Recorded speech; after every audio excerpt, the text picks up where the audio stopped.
연말정산에 앞서 2019년도 달라진 세법에 대하여 알아보겠습니다. 달라진 세법들이 많이 있긴 하지만 그 중에서 저희 업무와 관련성이 있는 부분에 대해서만 간추려 설명드리겠습니다. 먼저 생산직 근로자, 야간 근로수당 등에 대한 비과세 확대 부분입니다. 종전의 비과세 요건이 월 정액급여 190만원이고 직전 과세기간 총 급여액이 2,500만원 이하인 분들이 해당이 됐었고요. 대상 직종으로는 청소하고 경비 종사자들이 해당이 됐었습니다. 하지만 올해부터는 월 정액급여가 190만원에서 210만원으로 확대가 되었습니다. 다음으로 장기주택 저당 차입금, 이자 지급액 소득공제 대상 확대 부분입니다. 장기주택 저당 차입금에 대한 이자 상한액 공제가 주택 취득 시 기준시가 4억원 이하에서 기준시가 5억원 이하로 확대가 됐습니다. 그리고 자녀세액 공제 대상도 조정이 되었는데요. 기존에 20세 이하 자녀에게 적용됐던 자녀세액 공제가 7세 이상의 자녀로 변경됐습니다. 단 7세 미만이어도 치약을 한 아동은 공제 대상에 포함됐습니다.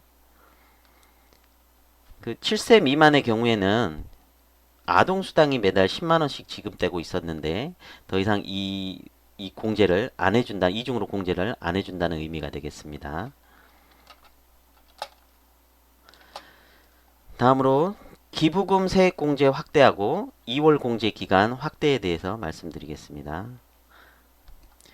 기부 금액의 30% 세액 공제를 받던 이 고액 기부가 있었는데 그 기준 금액이 2천만원 초과해서 1천만원 초과로 기준이 내려갔고요. 올해 종전 5년이던 기부금 2월 기간이 10년으로 확대가 되었습니다.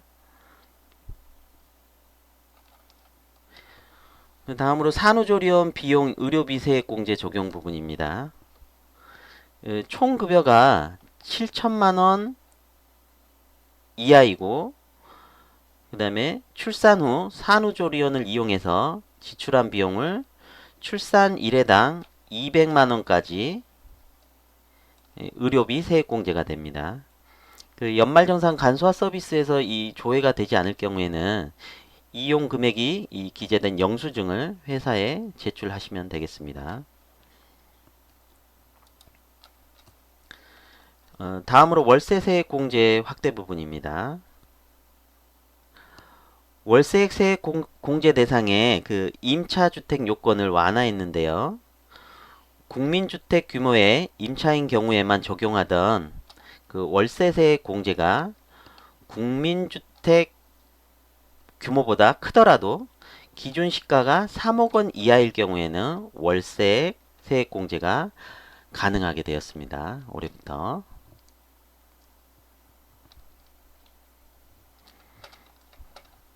다음 박물관, 미술관 입장료 소득 공제 확대 부분입니다. 신용카드 등 사용금액에 대해서 소득공제 적용 기한이 연장이 되었고요.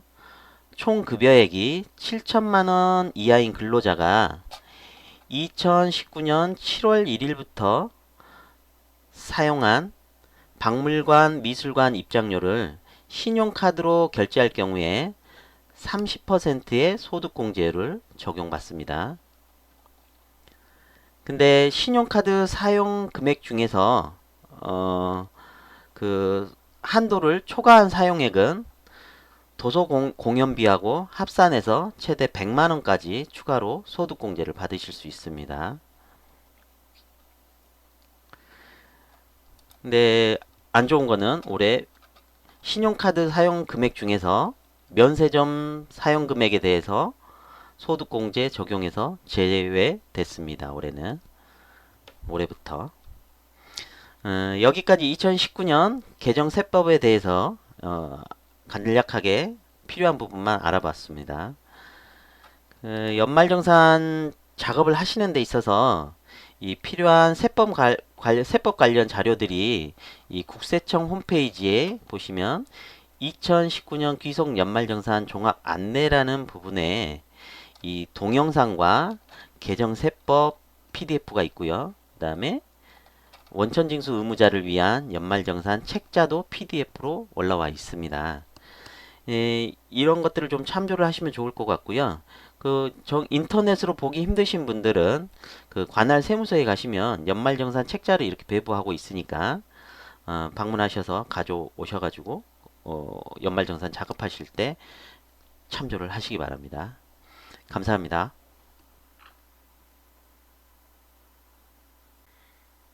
반갑습니다. 올해도 어김없이 연말정산 시즌이 돌아왔습니다.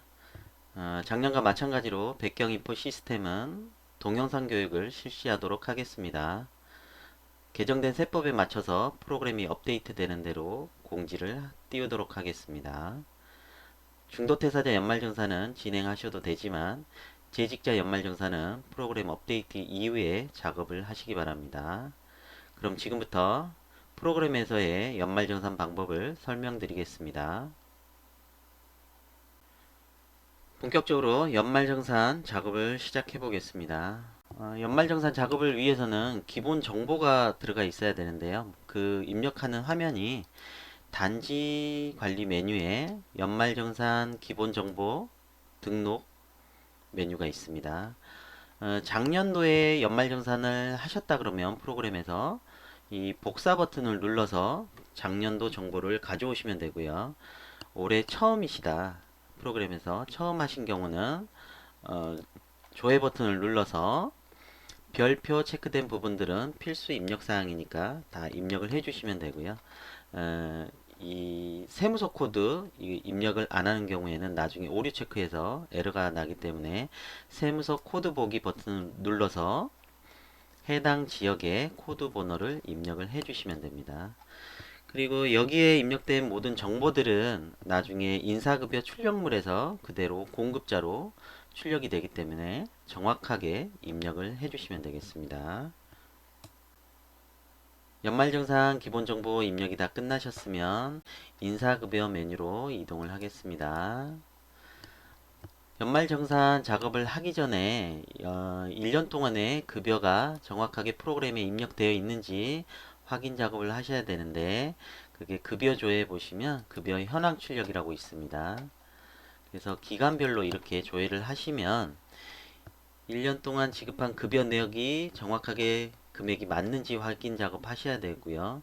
간혹 한 월분에 급여 계산이 2번 돌아가는 경우들이 있으셔서 나중에 연말정산 하실 때 소득금액 집계를 했을 때 틀리게 나오는 경우들이 있습니다. 그래서 연말정산 작업 전에 금액 확인 작업을 꼭 한번 하시고 연말정산을 진행해 주시면 되겠습니다.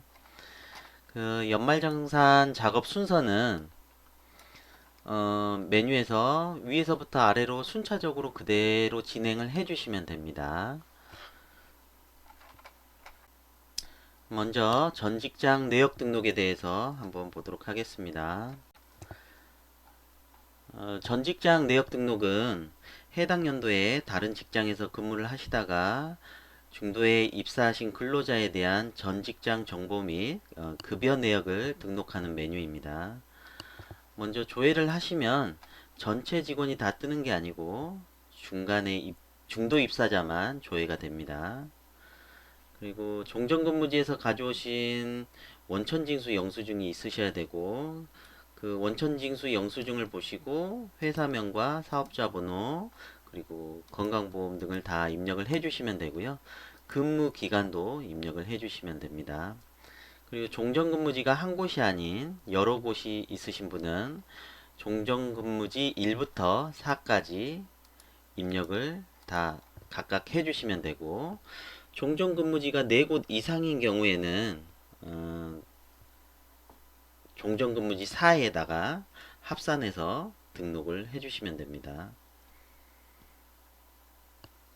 그리고 종전근무지에서 가져오신 그 원천징수 영수증상에 결정세액을 여기 소득세와 지방소득세에 입력을 해주시면 됩니다. 이건 문의가 상당히 많으시거든요. 아직까지도 64번에 있는 결정세액을 입력을 해주시면 됩니다. 그리고 재직자 중에 다른 데서 또 소득이 있으신 분들도 있으세요. 그분들은 재직자 전체 메뉴를 선택을 하셔서 재직자가 뜨면 거기에 다른 데서 소득이 있으신 그 내용들을 여기에 입력을 해서 합산을 해주시면 됩니다. 그리고 입력을 다 하신 경우에 저장 버튼을 눌러서 마무리를 해주시면 되겠습니다. 사업장 변경 처리에 대해서 알아보겠습니다. 2019년도 중간에 사업자나 위탁사가 변경되었을 때 직원들을 퇴사 처리하지 않고 계속 근로자로 해서 4번을 그대로 가져가신 경우에 일괄적으로 전 직장 내역에 등록을 하는 메뉴입니다.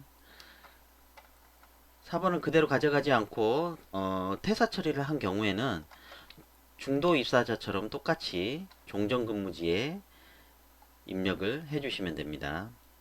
사업장 변경 처리하는 방법은 버튼을 클릭하시고 변경 전 근무 기간을 입력을 해주시면 되는 거고요. 조회를 누르신 다음에 사업자 번호, 변경 전 사업자 등록번호,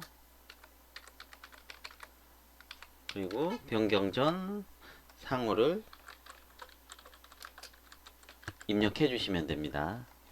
그리고 해당 사원을 선택하시고 저장을 누르시면 변경 처리가 완료가 되고요. 여기에서 흰색으로 표시되는 거는 반영이 된 상태고 분홍색 같은 경우는 아직 반영이 되지 않은 상태입니다. 보시는 것처럼.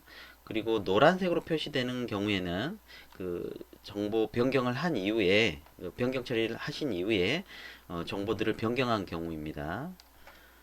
그리고 이 사업장 변경 처리가 끝나고 난 이후에 나중에 추후에 연말정산에서 연근로소득 내역 등록 메뉴에서 연급여 수신을 받으면 종전근무 기간 이후로 그러니까 7월 1일부터 급여가 수신이 됩니다. 6월 말 것까지는 종전근무지로 급여가 들어가게 돼 있죠. 다음은 연근로소득 내역 등록을 보겠습니다. 연근로소득 내역 등록은 현 직장에서 근무한 기간 동안 계산된 급여 내역을 월별로 수신하는 메뉴입니다. 아까 설명드린 것처럼 급여 계산 자체가 뭔가 잘못되어 있는 경우에는 그 금액으로 수신이 되기 때문에 금액을 꼭 확인하시고 금액이 틀린 경우에는 급여 계산 메뉴로 이동하셔서 급여를 다시 수정하신 이후에 연급여 수신을 하셔야 됩니다.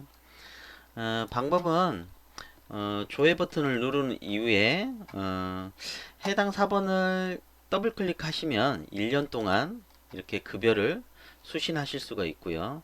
한꺼번에 전 직원에 대해서 급여를 한꺼번에 수신하시고자 한다면 이 연급여 수신 버튼을 눌러서 연도와 뭐 월을 넣어주시고 4번 전체를 넣어주시고 저장을 하시면 한꺼번에 연급여가 수신이 됩니다.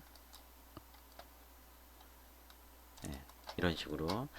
근데 만약 1년치 급여가 모두 수신이 안 되었을 경우에는 그 직원을 더블 클릭해서 다시 한번 수신을 받아주시면 됩니다.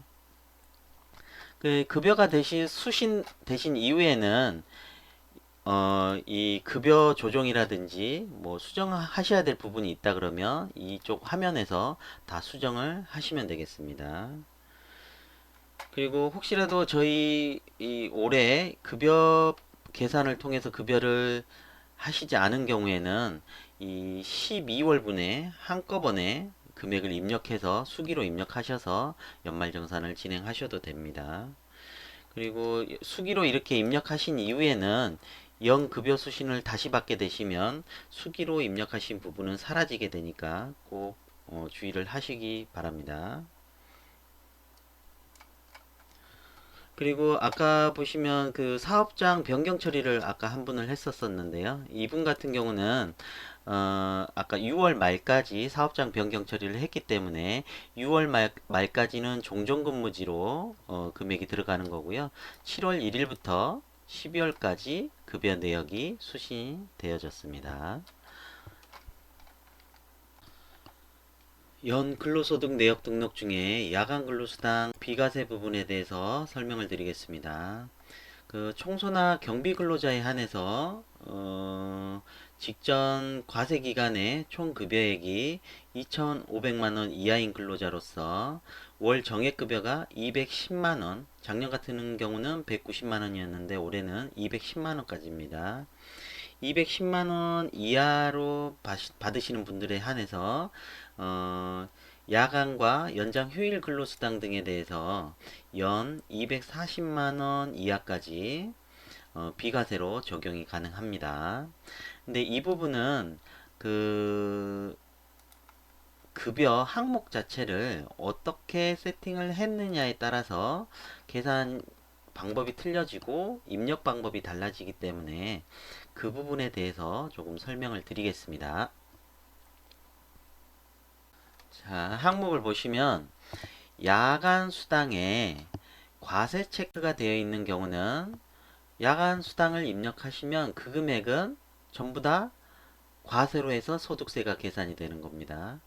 그리고 두 번째로 야간 수당에 과세 체크가 되어 있고 비과세 한도를 20만 원으로 잡은 경우에는 야간 근로수당을 30만 원을 입력을 하더라도 20만 원까지만 비과세로 계산이 되는 거고 10만 원은 과세로 해서 소득세가 계산이 됩니다. 그리고 세 번째, 야간 수당에 과세 대상이 체크가 안 돼 있는 경우는 전부 다 30만 원이면 30만 원이 전체 금액이 다 비과세로 빠지게 됩니다. 먼저 급여 계산한 내역을 좀 보시면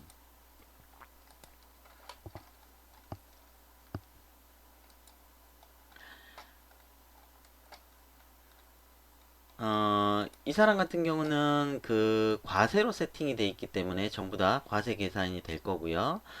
이 사람 같은 경우는 한도를 25만 원으로 넣었지만 20만 원까지만 비과세로 빠지는 거고 5만 원은 과세로 계산이 됩니다. 그리고 이 사람 같은 경우는 전부 다 비과세 항목으로 넣었기 때문에 30만 원 전체 금액이 다 비과세로 빠지게 됩니다. 보시면 연말정산 작업에서 연근로소득 내역 등록에서 조회를 한번 해보겠습니다. 일단 이 사람 같은 경우는 다 과세로 잡았기 때문에 야간 근로수당이 표기가 안 되는 거고요. 그 다음에 이 사람 같은 경우는 한도를 20만 원으로 잡았기 때문에 20만 원까지만 야간 근로란으로 자동으로 금액이 끌고 와지는 거고 5만 원은 과세 대상으로 넘어가게 됩니다.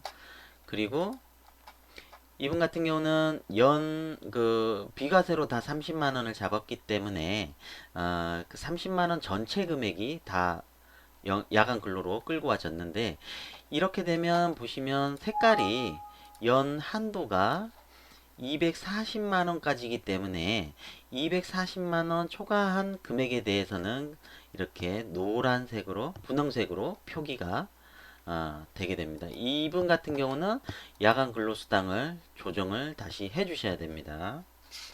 그래서 야간 근로수당을 여기서 임의로 수정을 하시면 되고요. 이 수정한 금액만큼 이쪽 비과세 금액에서 더 빠지게 되는 거고 과세로 더 플러스가 되게 됩니다. 보시면 아시겠지만 이런 식으로 네. 과세와 비과세 금액이 자동으로 변경되는 걸 보실 수 있습니다. 이런 식으로 해서 비과세 한도를 맞춰주시면 되고요. 그래서 비과세 한도를 맞추신 이후에 저장을 해주시면 됩니다.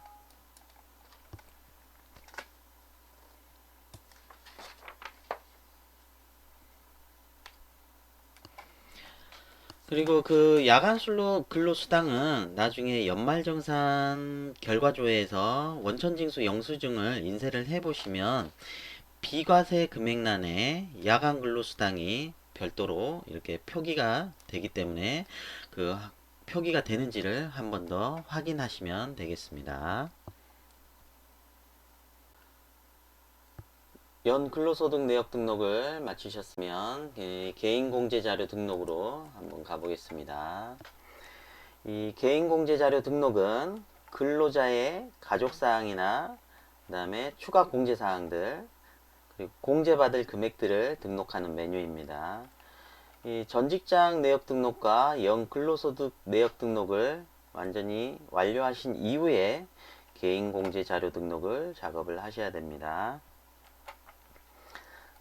해당 사본에 이렇게 클릭해 보시면 연 근로소득 내역 등록에서 저장한 이 과세 대상 급여와 상여 그리고 기납부세 그리고 야간 근로수당을 표기를 해줍니다. 그래서 이 금액들을 꼭 확인을 한번 해주시기 바라고요. 전 직장이 있는 사원이라면 이 표시되는 금액은 그 올해 해당 근무지의 연 근로소득 내역과 전 직장 내역 금액이 합쳐진 금액들이 표기가 됩니다. 기납부세액도 마찬가지고요. 종전근무지에서 가져온 그 결정세액에 들어갔던 그 세액이 같이 합쳐져서 표기가 됩니다. 가족사항을 한번 입력해 보도록 하겠습니다. 이 가족사항 정보는 인사관리의 인사기본정보에 보시면 사원들 같은 경우는 이미 4번이 부여가 돼서 입력이 되어 있을 거고요. 그 해당 사원의 가족사항들도 이쪽에서 입력을 하실 수가 있습니다. 여기에 입력된 그 가족사항들은 나중에 이 연말정산 작업을 하실 때 개인 공제자료 등록에 보시면 그 해당 사원을 클릭했을 때 자동으로 이렇게 불러와지는 거고요. 혹시 추가로 더 등록을 하시고 싶을 때는 이쪽 인사관리 쪽에서 입력을 하셔도 되고요. 아니면 여기에 행추가 버튼을 눌러서 추가로 입력을 하실 수가 있습니다. 한번 직계 비속을 한번 입력해 보도록 하겠습니다. 이 관계 코드는 위에 나와 있는 거 그대로 입력을 해 주시면 되고요. 그 다음에 성명 그리고 주민번호 입력해 주시면 됩니다. 그리고 그 부양가족 여부와 인적공제 여부를 체크를 해 주시면 되는데 해당되는 칸에 이 숫자 1로 표기를 해 주시면 됩니다. 이렇게 숫자 1을 표기를 하게 되면 이 밑에 쪽에 이 자녀에 자동으로 숫자 1이 들어가게 되는 거고요. 그 다음에 부양가족, 배우자 제외에도 한 명이 자동으로 이렇게 숫자가 입력이 됩니다. 그리고 이제 국세청 자료를 홈택스에서 가져오신 분들도 있을 거고 아니면 뭐 종이로 이렇게 인쇄를 해서 가져오시는 분들도 있으실 텐데 국세청 자료와 이 그 밖의 자료를 분리를 해서 입력을 해 주셔야 됩니다. 그래서 이 교육비 같은 경우도 그 해당 가족의 그 공제자별로 체크를 해 주셔야 됩니다.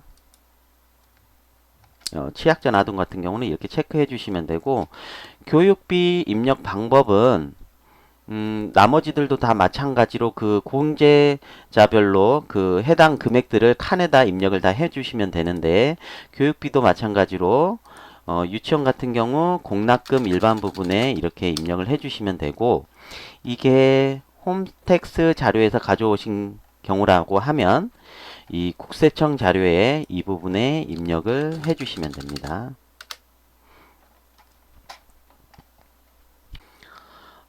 직원들이 가져오신 그 서류를 가지고 입력 작업을 하시면 되는데 각각 대상자별로 금액을 해당되는 칸에 입력을 해주시면 됩니다. 특별한 사항은 여기 신용카드 부분은 국세청 자료에 신용카드인지 직불인지 현금 영수증인지 그리고 도서 공연 부분 그리고 올해 또 박물관과 미술관이 사용하신 그 부분에 대해서 30% 공제율이 적용이 되기 때문에 그 부분도 프로그램이 업데이트 된 이후에 여기에 입력을 해주시면 되겠습니다. 그리고 전통시장분과 대중교통분도 나눠서 입력을 해 주시는 거고요. 그리고 그 밖에 자료에 보시면 보험료, 건강보험료하고 고용보험료가 자동으로 금액이 이렇게 나와 있는데, 이 금액들은 우리가 연 근로소득 내역 등록에서 그 수신받아서 입력됐던 그 부분을 자동으로 끌고 오게 되어 있습니다. 그 가족사항의 이 국세청 자료하고 그 밖의 자료의 금액을 입력하면은 이 하단에 나와 있는 공제 자료 세부 내역에도 금액들이 자동으로 이렇게 들어가집니다. 음영 처리된 부분들은 수정이 안 되시는 부분이고요. 위에서 입력된 게 자동으로 맞춰서 들어가는 겁니다. 그런데 이제 흰색 부분에 빈 공간으로 되어 있는 것들은 수기로 입력이 다 가능하신 거고요. 그 도서 공연하고 이 기부금 같은 경우는 신용카드 부분에 이 도서 공연 부분은 신용카드와 직불카드 현금 영수증을 나눠서 입력을 해주시면 되고요. 그다음에 기부금도 마찬가지로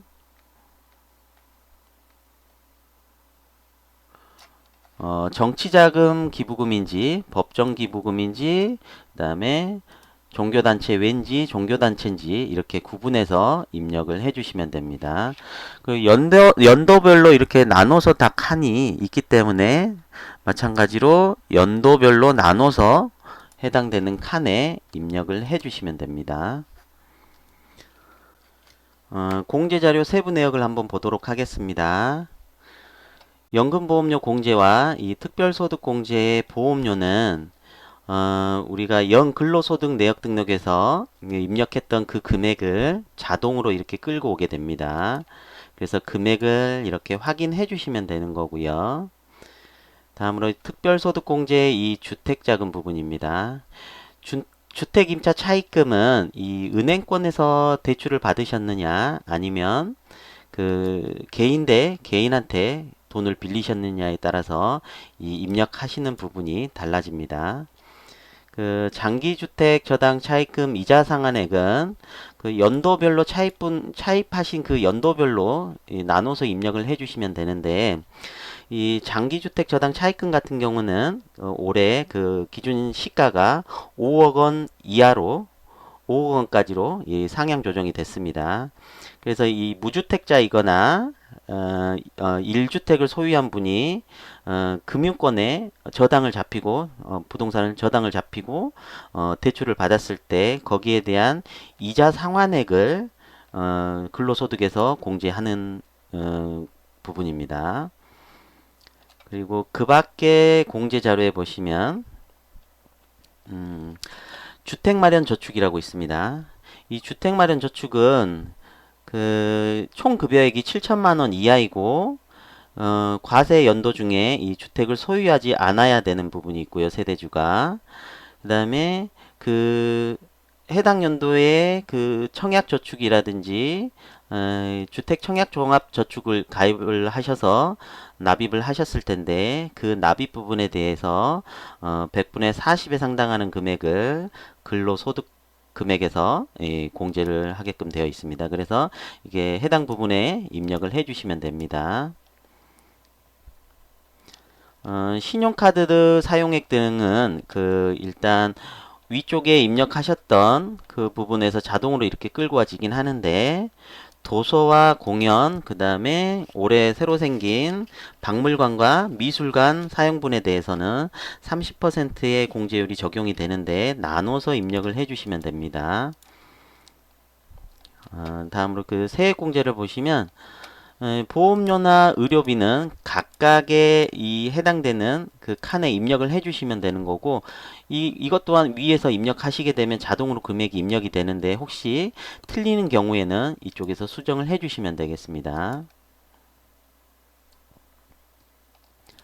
교육비도 마찬가지로 취약전 아동과 초중고 대학생 그리고 본인을 위해서 지출한 의료비에 대해서 나눠서 입력을 해주시면 되고, 기부금 또한 아까 설명드렸던 것처럼 그 각각의 기부금 유형에 따라서 연도별로 금액을 입력을 해주시면 됩니다.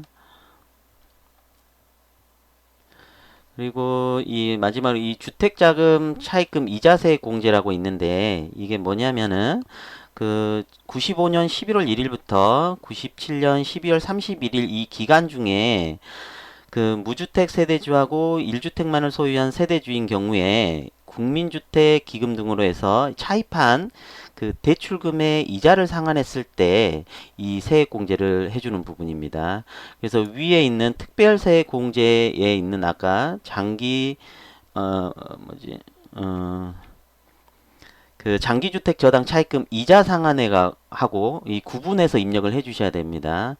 그 연말정산 끝나고 나시면 그 공제서에 원천징수 영수증에 보면 농어촌 특별세가 나오는 경우가 여기에 금액을 입력을 했을 때 나오는 경우입니다. 그래서 위에 장기주택 저당 차입금 그 이자 상환의 공제 금액을 여기다 입력하시지 않도록 주의하시고 꼭 이 부분이 해당되시는지는 꼭 체크를 하셔서 여기에 입력을 해주시면 되겠습니다. 지금까지 그 개인공제 자료 등록 그 입력 방법이랑 그 공제 자료 이 세부 내역에 대해서 한번 설명을 드렸습니다. 개인공제 자료 등록까지 입력이 다 마무리가 되셨으면 이 입력한 데이터를 토대로 연말정산 계산을 한번 돌려보도록 하겠습니다. 메뉴는 연말정산 작업 버튼에서 정산 연도를 선택하시고 정산 대상을 전체로 돌리실 건지 아니면 부분으로 선택해서 해당 사업만 정산 작업도 돌리실 수가 있습니다. 그리고 재직 구분도 선택하실 수가 있습니다.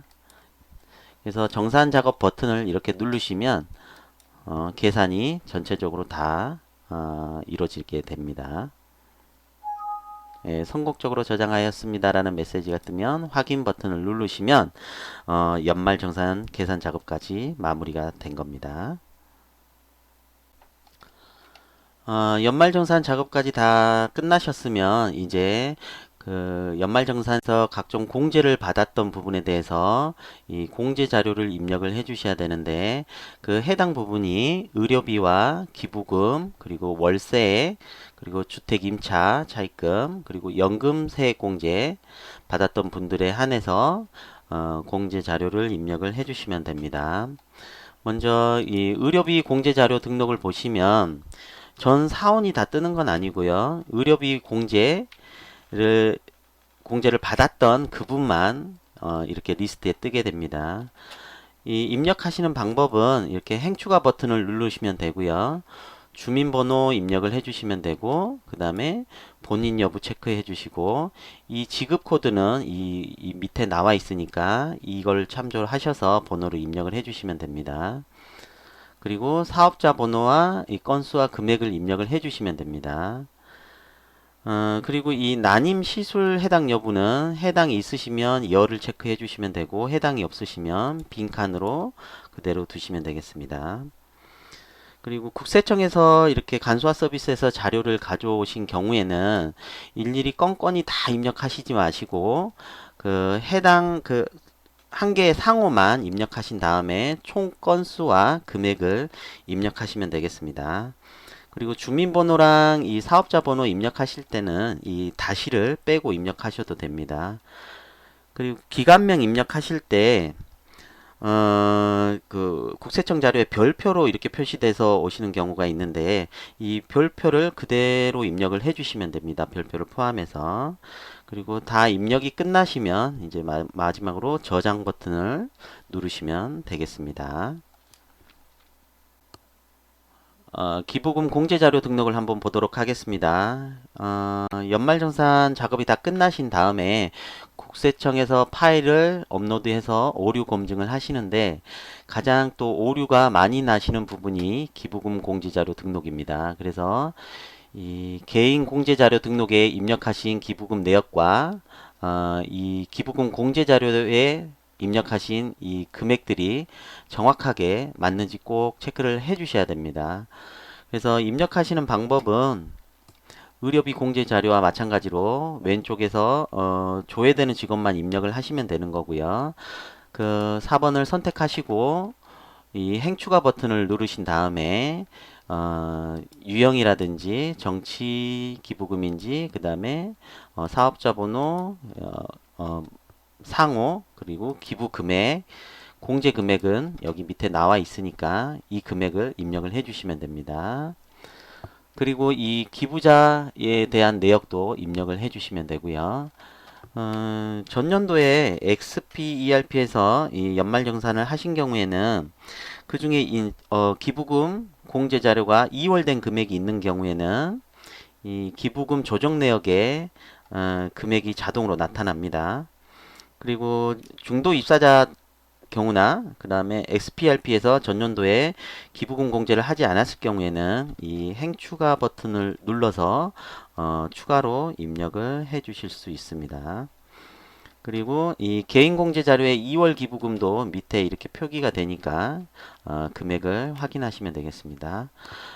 모든 입력 작업이 다 끝나시면 마지막으로 저장 버튼을 누르시면 기부금 공제 자료 등록도 마무리가 되겠습니다. 다음은 월세가 주택 임차 관련해서 공제 자료 등록하는 방법을 한번 보도록 하겠습니다. 이것도 의료비 공제나 기부금 공제처럼 조회되는 사원에 대해서만 입력을 해주시면 되는 거고요. 입력하시는 방법은 왼쪽에서 사원을 선택하시고 행추가 버튼 눌러서 공제 자료를 입력을 해주시면 됩니다.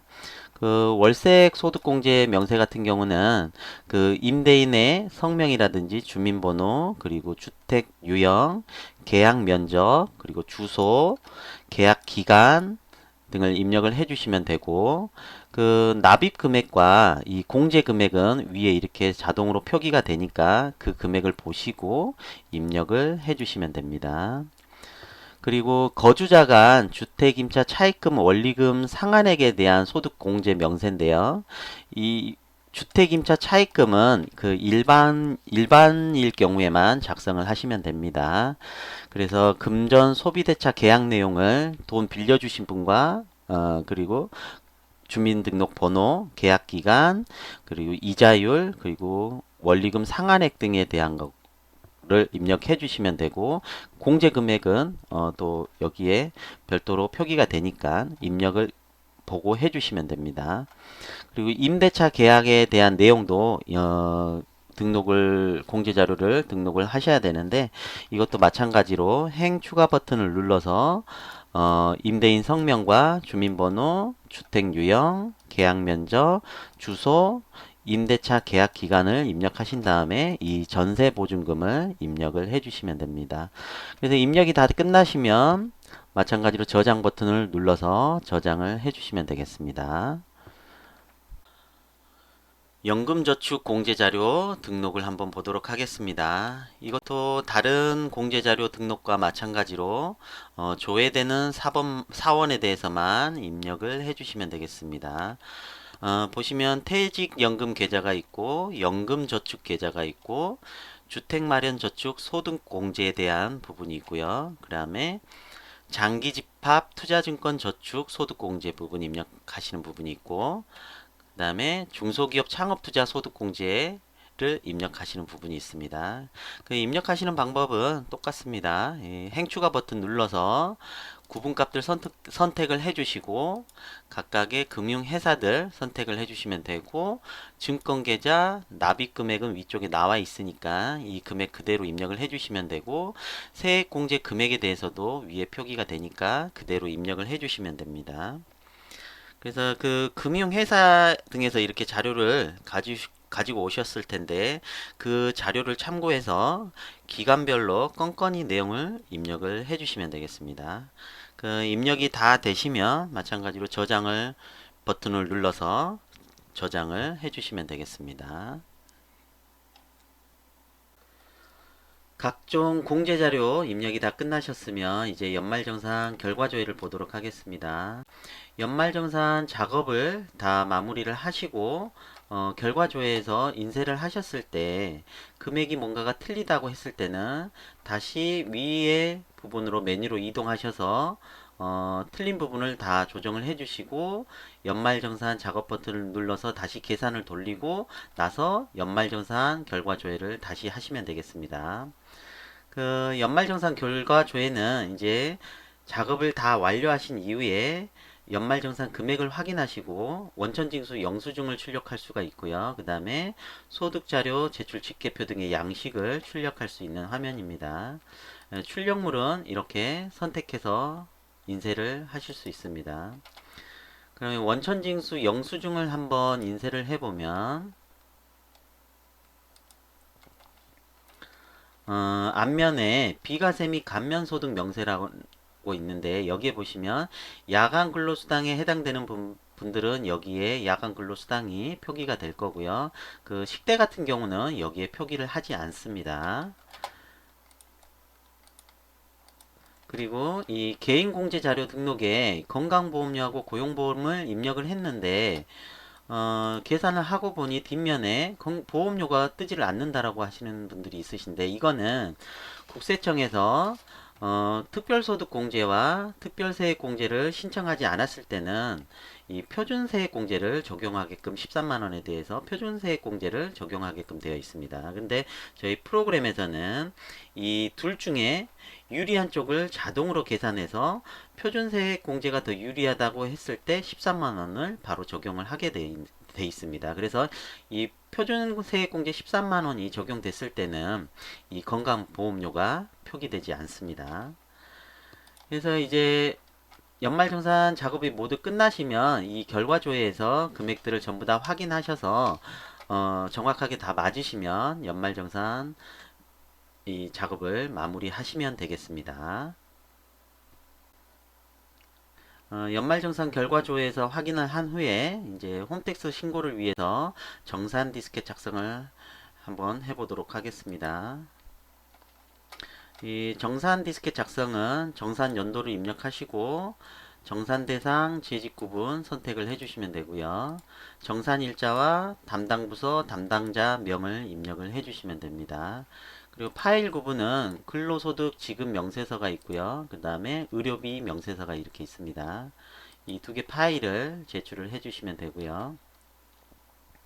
먼저 근로소득 지급 명세서 이렇게 정산 디스켓 작성 버튼을 누르면 이 창이 뜨는 거고요.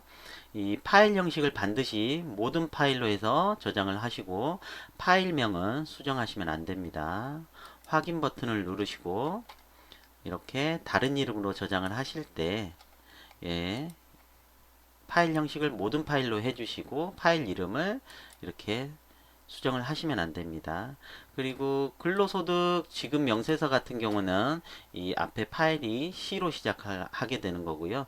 의료비 지급 명세서 같은 경우는 CA로 시작을 하게 됩니다. 이렇게 해서 바탕화면에 저장을 하시면 나중에 국세청에서 파일 불러드릴 때 조금 쉽게 파일을 찾으실 수 있겠죠. 이 상태로 저장을 하시면 됩니다. 의료비 지급 명세도 마찬가지로 이렇게 다른 이름으로 정산 디스켓 작성을 하셔서 다른 이름으로 이렇게 저장을 하셔서 바탕화면에 저장을 해주시면 되겠습니다. 이렇게 파일 작성까지 하셨으면 이제 홈택스의 사이트에 가셔서 이제 이 파일을 불러들여서 신고를 하셔야 되는데 중간에 이제 내용 검증하기라든지 오류 검증을 할 텐데 거기서 오류가 났을 경우는 전송이 안 하는 거고요. 전송이 안 되는 거고 그 부분은 뭔가가 지금 우리 연말정산 작업이 잘못되어 있다라는 거거든요. 그래서 그 부분을 찾아서 수정을 하신 이후에 다시 연말정산 작업 버튼을 눌러서 계산을 돌려주시면 되고요. 그 다음에 다시 한번 정산 디스켓 작성을 해서 다시 한번 국세청 홈택스에서 오류 검증을 하시면 되고 오류 검증이 다 통과가 되시면 이제 그 마지막으로 서류를 제출하시면 되겠습니다. 이것으로 연말정산 교육을 마무리하겠습니다. 1월과 2월은 연말정산 문의 등으로 인해 전화가 많은 달입니다. 전화 처리가 잘 안되시더라도 양해 부탁드리고 연말정산 관련해서 자주 묻는 질문을 올려드릴 테니까 꼭 한번 읽어봐 주시기 바랍니다. 연말연시 건강 유의하시고 새해 복 많이 받으시기 바랍니다. 감사합니다.